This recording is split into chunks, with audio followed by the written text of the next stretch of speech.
Welcome back to another edition of This Week in Bellarmine Athletics. I'm Sid Abramson. I'm Tabor Lewis. And we are here again at Owsley Brown Fraser Stadium where we had a very busy weekend going on. What all happened? Here on Friday we had a jam-packed day full of sports. Men's soccer, women's soccer, and field hockey all played at home.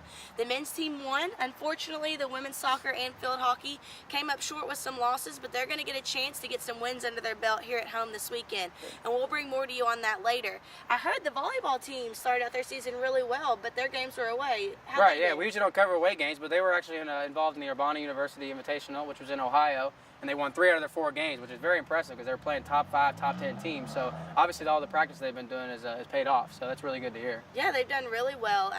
In other news going on campus, we just caught up at the baseball field and found out that they were having open tryouts for the students here at Bellarmine to try to get on the team. Yeah. Well, that's really exciting. exciting. So it was really exciting. We got some footage of that. Unfortunately, we weren't able to speak with any of the players to fill you all in on exactly what they were thinking going into it, but maybe we can bring you that later.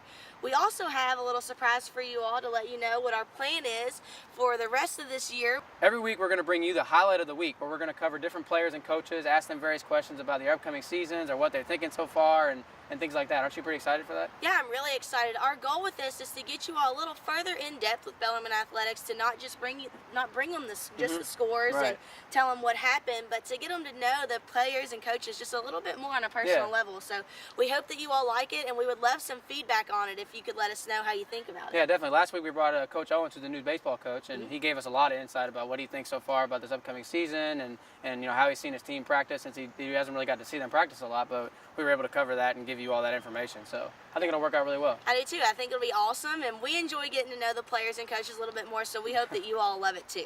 We have yet again another busy week coming up. The women's soccer team will be playing Tuesday at 4 o'clock against Tiffin University, and then both the men's and women's soccer team will be having a doubleheader starting at 4 o'clock against Rockhurst University. Saturday, the field hockey team will be playing at noon against Seton Hill, and on Sunday there'll be another doubleheader for women and men's soccer against William Jewell College.